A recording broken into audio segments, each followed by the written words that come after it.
Yes, advocate Senapathi Venu, രജിസ്ട്രാറുടെ role എന്താണെന്ന് ഇവിടെ പറഞ്ഞു. മാത്രമല്ല, രജിസ്ട്രാർക്ക് പരമാധികാരമൊന്നും കൊടുത്തിട്ടില്ല. രജിസ്ട്രാർ വൈസ് ചാൻസലറോട് ആലോചിച്ചിട്ടില്ല. രജിസ്ട്രാർ സ്വന്തം നിലക്ക് തീരുമാനമെടുത്തു. ഈ പറഞ്ഞ അതിൻ്റെ അടിസ്ഥാനത്തിൽ എന്തായാലും രജിസ്ട്രാർ നടപടി സ്വയം ക്ഷണിച്ചു വരുത്തിയിരിക്കുകയല്ലേ? നമ്പ്യാരെ, ഇങ്ങനെ ഒരു വിഷയം നിങ്ങൾ ചർച്ചയ്ക്ക് എടുത്തതിന്, അത് പ്രത്യേകിച്ച് എന്നെ ക്ഷണിച്ചതിന് ഞാൻ നിങ്ങളോടുള്ള ഒരു നന്ദി അറിയിക്കുക. അത് മറ്റൊന്നുമല്ല, കേരളം എങ്ങോട്ട് പോകുന്നു എന്നുള്ളത് സത്യത്തിൽ നമ്മളെയൊക്കെ വല്ലാതെ അത്ഭുതപ്പെടുത്തുകയാണ്. മറ്റൊന്നുമല്ല, ഈ വിഷയം നടക്കുന്നത് 26 തോന്നുന്നു ഇതിന്റെ ഡേറ്റ്.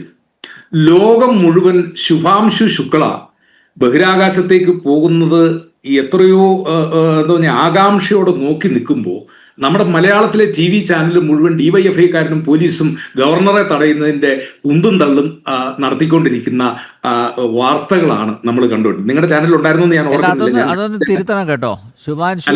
ശുഭാൻശു ശുക്ലയൊക്കെ പോയതിനു ശേഷമാണ് കാണിച്ചത്. അല്ല, ഞാൻ പറഞ്ഞത് ശുക്ലയ്ക്ക് കൊടുക്കേണ്ട അംഗീകാരം പൂർണ്ണമായും കൊടുത്തിട്ടുണ്ട്. അല്ല, ഞാൻ പറഞ്ഞത് അന്ന് വൈകുന്നേരം RV ബാബുവും ഗോപകുമാറും ഒക്കെ ഇവിടെ ഇരിപ്പുണ്ടല്ലോ. ഞാൻ പറഞ്ഞത് ഈ നമ്മുടെ ഒരു വാർത്താ ബോധം എങ്ങോട്ട് പോകുന്നു എന്നുള്ള മൂന്നാമത്തെയോ നാലാമത്തെയോ വാർത്തയായിട്ടാണ് ശുഭാംശു ശുക്ല അവിടെ ബഹിരാകാശ പേടകത്തിലേക്ക് കടക്കാൻ തുടങ്ങുന്നതിന്റെ വാർത്ത. നമ്മൾ മലയാളികൾ ഈ വാർത്ത ഗവർണറെ തടയുന്നു, SFIക്കാരൻ പോലീസുമായിട്ട് ഉന്തും തള്ളും, എത്രയോ മണിക്കൂർ നേരമാണ് TV ചാനലുകളിലൊക്കെ ഈ വാർത്തകൾ നമ്മൾ കാണിച്ചുകൊണ്ടിരിക്കുന്നത്. എങ്ങോട്ടാണ് നമ്മുടെ നാട് പോകുന്നത്? സത്യം പറഞ്ഞാൽ നിങ്ങൾ ഈ വാർത്ത എടുത്തിൽ ഞാൻ നിങ്ങളെ അഭിനന്ദിക്കുകയാണ്. കാരണം നമ്മൾ ഈ വിഷയങ്ങളൊക്കെ ചർച്ച ചെയ്യേണ്ടതായിട്ടുണ്ട്. ഇവിടെ ശ്രീ RV ബാബു പറഞ്ഞു, PS ഗോപകുമാർ പറഞ്ഞതിനോടും ഞാൻ എൻ്റെ ഒരു രാഷ്ട്രീയ വീക്ഷണത്തിന് അപ്പുറത്ത് നിന്നുകൊണ്ട് ഞാൻ പറയാം. അപ്പം അവിടെ നടന്നത് തികച്ചും ഒരു സ്വകാര്യ സംഘടനയുടെ, അല്ലെങ്കിൽ ഒരു എന്താ പറഞ്ഞ ഒരു രജിസ്ട്രേഡ് സംഘടനയുടെ അവരുടെ സ്വകാര്യമായ ഒരു പരിപാടി മാത്രമാണ്. അവിടെ ഏത് ചിത്രം പ്രദർശിപ്പിക്കണമെന്നോ അല്ലെങ്കിൽ എന്ത് അവിടെ എഴുതി വെക്കണമെന്നോ ഇതൊക്കെ അവർ മാത്രം തീരുമാനിക്കേണ്ട ഒരു കാര്യമാണ്. അതിൻ്റെ അകത്ത് മറ്റൊരു ഇടപെടലും ഉണ്ടാകേണ്ട ഒരു കാര്യമില്ല. പക്ഷേ ഞാൻ ഇവിടെ പറഞ്ഞു വന്നത്, സൂചിപ്പിക്കാൻ ആഗ്രഹിക്കുന്നത്, നമ്മുടെ ഈ സഹിഷ്ണുതയില്ലായ്മ എത്രയോ വലിയ തലങ്ങളിലേക്ക് പോകുന്നു എന്നുള്ളതാണ്. ഇതൊക്കെയാണോ നമ്മൾ ഈ 21-ാം നൂറ്റാണ്ടിൽ 2025 ജൂൺ മാസം നമ്മളിതിലെ തീരാൻ പോകുന്ന ഒരു ഘട്ടത്തിൽ അതിലൊക്കെ എത്രയോ വലിയ കാര്യങ്ങളിലേക്ക് നമ്മൾ ചിന്തിക്കേണ്ട ഒരു കാലഘട്ടത്തിൽ നമ്മൾ എത്രയോ താഴേക്ക് ഇപ്പോഴും പോകുന്നു. ഈ അസഹിഷ്ണുതയുടെ ഒരു തോത് വളർന്ന് എത്രയോ സങ്കുചിതമായിട്ട് നമ്മൾ പോകുന്നു എന്നുള്ളത്, അതാണ് നമ്പ്യാരെ ഞാൻ സൂചിപ്പിക്കാൻ ആഗ്രഹിച്ചത്. ഒന്ന്, നമുക്കറിയാം നമ്മുടെ സർവകലാശാലകളുടെ ഇപ്പോഴത്തെ ഒരു സ്ഥിതി. 12 സർവകലാശാലകളിലും വൈസ് ചാൻസലർമാരില്ലാത്തൊരു സ്ഥിതിവിശേഷം ഹൈക്കോടതി വരെ ചോദിച്ച ഒരു ഘട്ടം. 65ഓളം കോളേജുകളിൽ പ്രിൻസിപ്പൽമാരില്ലാത്ത സ്ഥിതിവിശേഷം.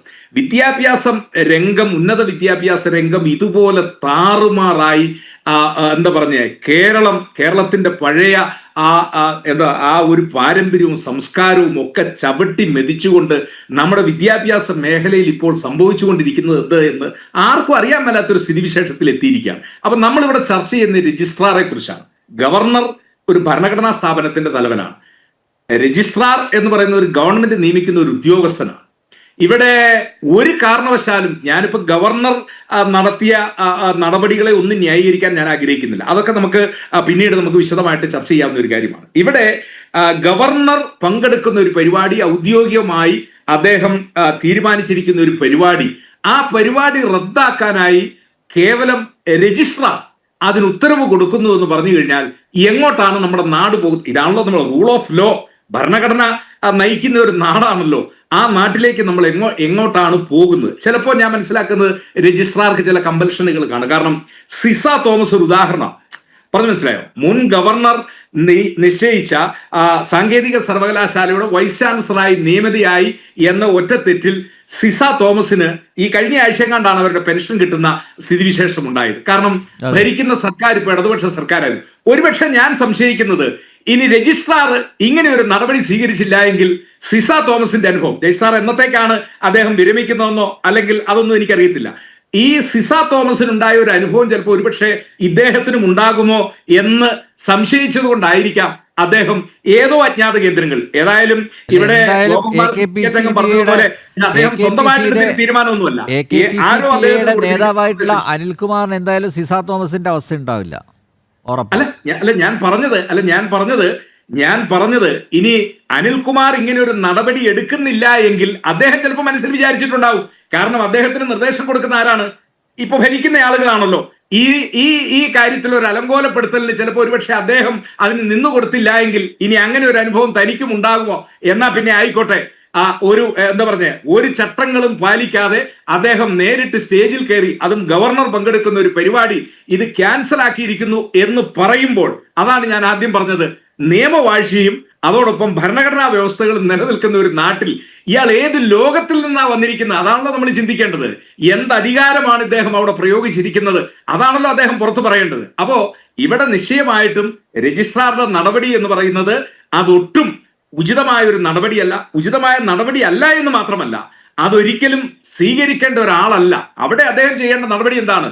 അദ്ദേഹത്തിന് ഇനി എന്തെങ്കിലും കമ്മിറ്റ്മെന്റ് ഗവൺമെന്റിനോട് ഉണ്ടെങ്കിൽ, ഇത് നേരത്തെ തന്നെ തീരുമാനിച്ച പരിപാടി, അത് ശ്രീപത്മനാഭ സേവാഭാരതിക്കാരുടെ പരിപാടിയാണ്, അവരുടേതായ സ്വകാര്യമായ പരിപാടിയാണ്, അതിന് അനുമതി കൊടുത്തിരിക്കുന്നു, ഇനി അത് ആവർത്തിക്കില്ല എന്നുള്ളതല്ലേ അവിടെ പറയേണ്ടതായിട്ടുള്ളൂ.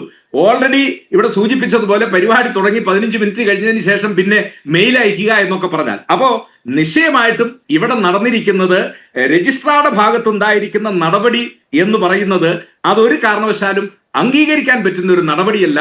അങ്ങനെ ഒരു കാര്യത്തിലേക്ക്, കാരണം സർവകലാശാലയുടെ തലവനായി, അത് മാത്രമല്ലല്ലോ ഭരണകൂടത്തിന്റെ, സംസ്ഥാന ഗവൺമെന്റിന്റെ കൂടി തലവനായിട്ടുള്ള ഗവർണർ പങ്കെടുക്കുന്ന ഒരു പരിപാടി ഇതാ ഞാൻ പിരിച്ചുവിട്ടിരിക്കുന്നു എന്ന് രജിസ്ട്രാർ പറയുമ്പോൾ, അല്ലെങ്കിൽ ഇതിന്റെ അനുമതി നിഷേധിച്ചിരിക്കുന്നു എന്ന് പറയുമ്പോൾ, അത് നിശ്ചയമായും ചർച്ച ചെയ്യേണ്ട ഒരു കാര്യമാണ്.